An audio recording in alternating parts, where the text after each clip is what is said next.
For 5 years, I thought I was his everything. But in the end, I was just his waiting room, until she came back. I met Nathan at a time when I had just lost faith in love. My last relationship had drained me, mentally, emotionally, and financially. So when Nathan walked into my life like something out of a movie, warm, attentive, protective, I didn't hesitate. I fell. Fast and hard. He wasn't flashy or loud. He was the kind of man who remembered my coffee order down to the foam, texted me goodnight even when he was exhausted, and made me playlists when I was anxious. It felt like the love I had always prayed for but didn't think existed. Everyone around me loved him. My friends said he was a keeper. My mom said, "This one's different. I can feel it." He made me feel like I was his entire world. And slowly, I made him mine. I rearranged my life around him, took a lower-paying job to move closer to his apartment, paid off half of his student loan when his mom fell sick. When he got laid off during COVID, I covered rent for 6 months without a word. Why wouldn't I? That's what love does, right? I started planning our future. In my mind, I saw the wedding, the 2 kids, the cozy house with the yellow door and a vegetable garden. Every time he looked at me, it felt like we were building toward something. Even when he was distant, tired, off, I told myself, he's just stressed. He loves me. He shows me in his own way. Then came the subtle shifts. He stopped making playlists, stopped calling me his muse. He said I was too sensitive when I brought up how alone I felt sleeping next to someone who barely touched me anymore.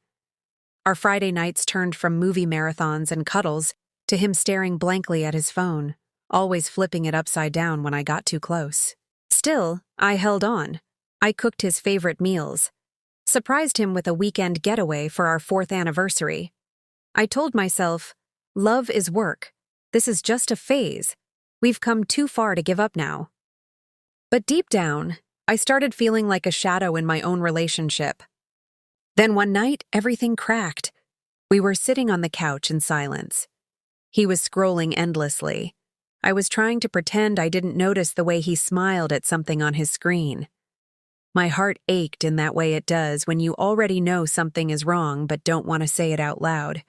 And then, like a coward and a fool, I asked, "Are you happy with me?" He looked up, surprised. Not because I asked, but because he hadn't expected me to break the silence. "What kind of question is that?" he snapped. I need to know." He sighed, tossing the phone aside. "You're always asking for reassurance. It's exhausting." Exhausting. That word crushed me. After 5 years of sacrificing, bending, holding space for his storms, I was exhausting. I cried myself to sleep that night beside a man who once held my heart like it was glass. And I didn't know it then, but the truth I was terrified to uncover was just around the corner. 3 days later, I found the message. He had left his iPad unlocked on the kitchen counter. I wasn't snooping. I wasn't even trying to look. But it was right there, glowing at me like fate wanted me to see it. And I didn't know it then, but the truth I was terrified to uncover was just around the corner. 3 days later, I found the message. He had left his iPad unlocked on the kitchen counter. I wasn't snooping. I wasn't even trying to look. But it was right there, glowing at me like fate wanted me to see it. And while I was giving him my present, he was still holding on to his past.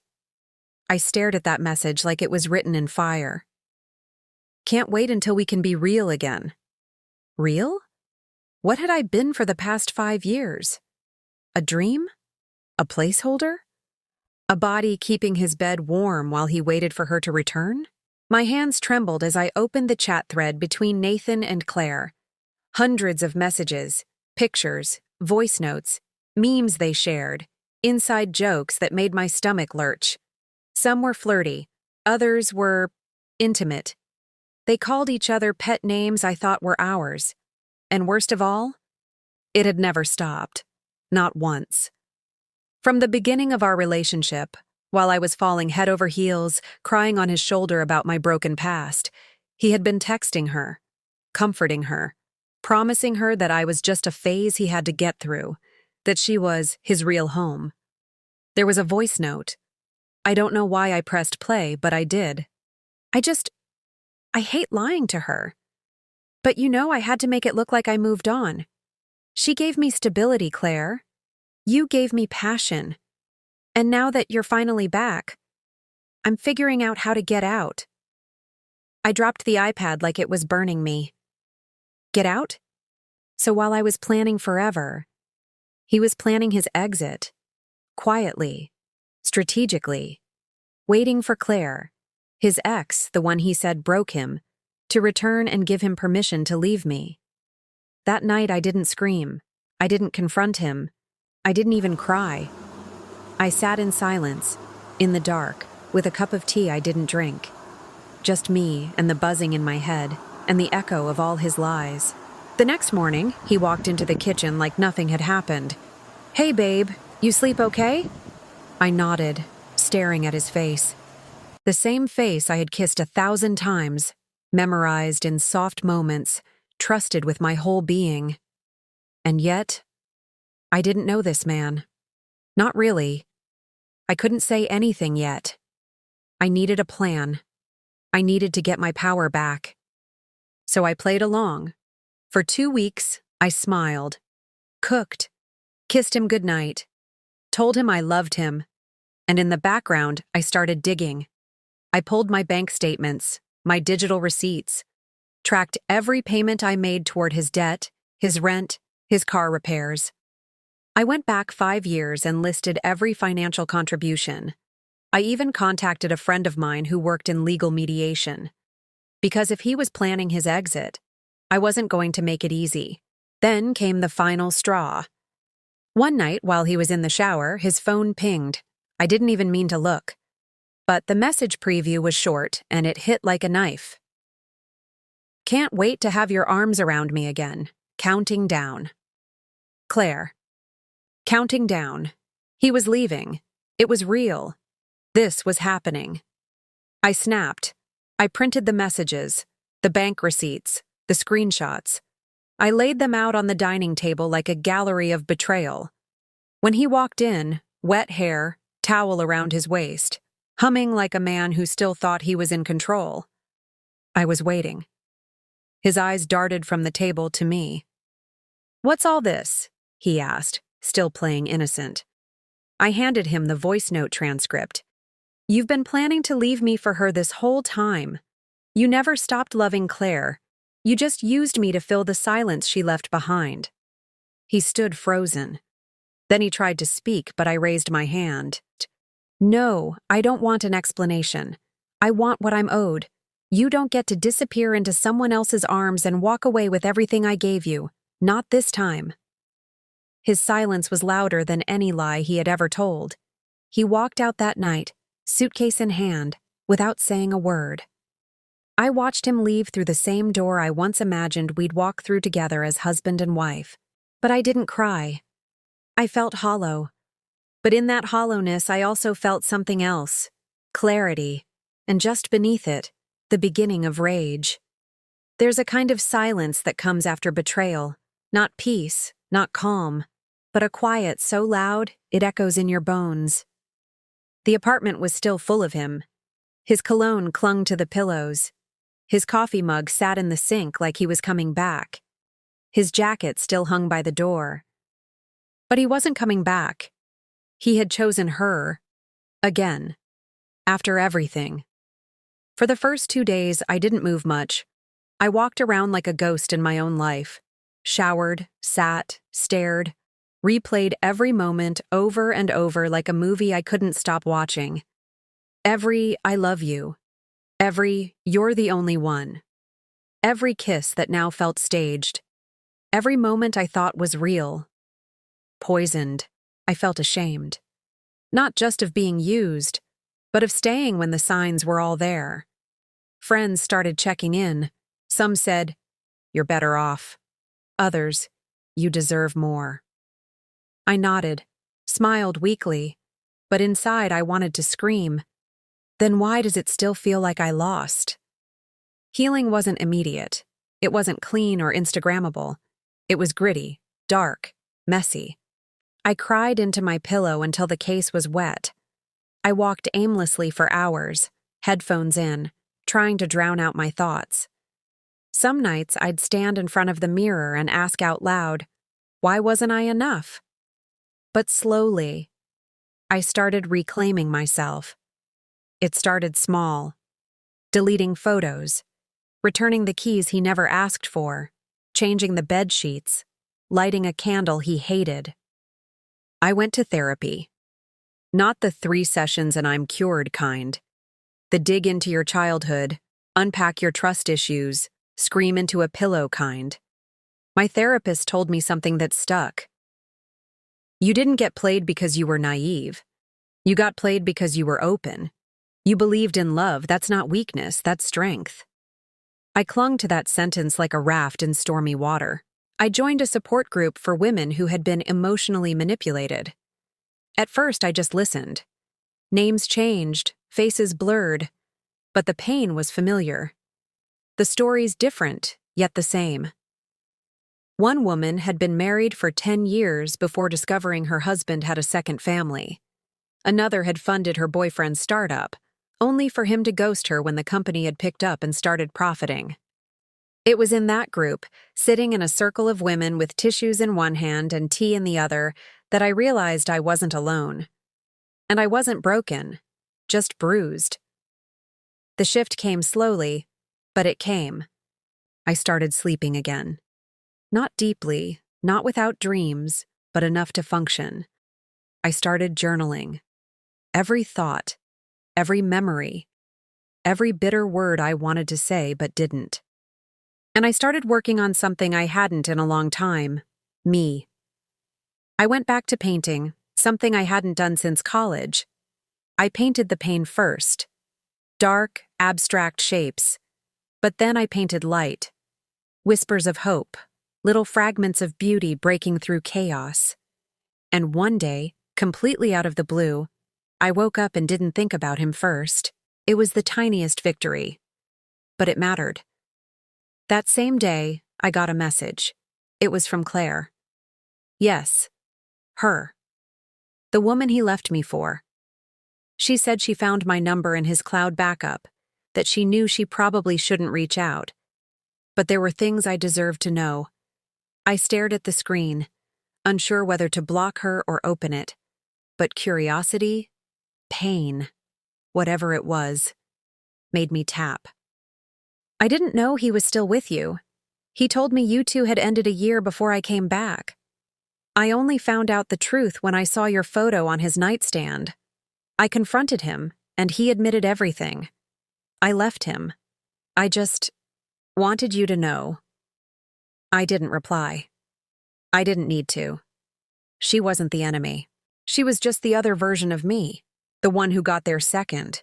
And suddenly I realized he didn't leave me for Claire. He never really chose anyone. He just bounced between hearts, looking for comfort without consequence. That was the last day I cried over Nathan, because in her message, I found closure. Not because she said sorry, but because I finally saw the truth with full clarity. I wasn't a backup. He was just never good enough to be a forever. The pieces of me that he broke, I didn't glue them back together. I built something entirely new. It's strange how you start to rebuild without even realizing it. Healing isn't always a sunrise or an empowering speech. Sometimes it's in the quiet moments, washing your hair without crying, going a whole day without checking their social media, choosing silence instead of explaining yourself. I started to enjoy my solitude, the stillness, the absence of walking on eggshells, the freedom to wear what I wanted, eat what I liked, blast my weird playlists at 2 a.m. I even laughed again. Not the forced kind, but real, unexpected, from the stomach laughter with people who truly saw me. I threw myself into my art. What began as therapy became something more. My paintings grew bolder, louder. I stopped painting pain and started painting power. One piece in particular, a silhouette of a woman walking away from a burning house with a calm, almost smug expression, got picked up by a small gallery. Then another. Within 6 months, I had my first solo exhibit. I called the collection "In the Meantime," because that's what I was to him. But these pieces were mine, each one sold. Some to women who wept in front of the canvas, others to therapists who said their clients needed that kind of visual healing. I didn't just survive. I created something that helped others survive too. Nathan reached out once, a short email, no apology. Just, "Saw your work, congrats. I hope you're doing okay. You were always special. Sorry for how things ended." I didn't reply. I didn't need to. His words felt like a paper boat tossed into a storm. Too little. Too late. Instead, I poured all that energy into a podcast I started with 2 women from my support group. We called it the Scar Club. Every episode was about healing, heartbreak, boundaries, self-worth, and rebuilding after emotional warfare. Within 3 months, we had 20,000 listeners and a flood of messages from people saying, "I thought I was the only one." And isn't that what betrayal does? It isolates you, makes you feel stupid, ashamed, unworthy.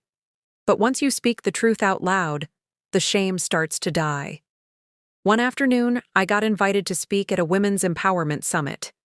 Me, a woman who once begged a man to love her back, now standing on stage, telling a crowd that they are the love they're searching for. I shared my story, not for pity, not for revenge, but to remind anyone listening. You are not someone's until. You are not a filler in someone's timeline. You are the whole damn story. And when I stepped off that stage, a young girl in the front row ran up to hug me. She whispered, "I was about to take him back, until I heard you speak." That moment was bigger than any apology I never got. That was my healing, standing right in front of me. But life, in its poetic timing, wasn't done with me yet. Because 2 months later, at a small cafe downtown where I had just finished a podcast interview, I saw him, Nathan. Older, more tired, eyes heavier, and beside him, an empty chair. No Claire, no ring, no smile. Our eyes met, just for a second. He gave a small nod, and I smiled politely, and walked right past him. No rage, no bitterness, no butterflies, just peace. And damn, it felt good. He was my heartbreak, but I was his consequence, and now, I'm my own legacy.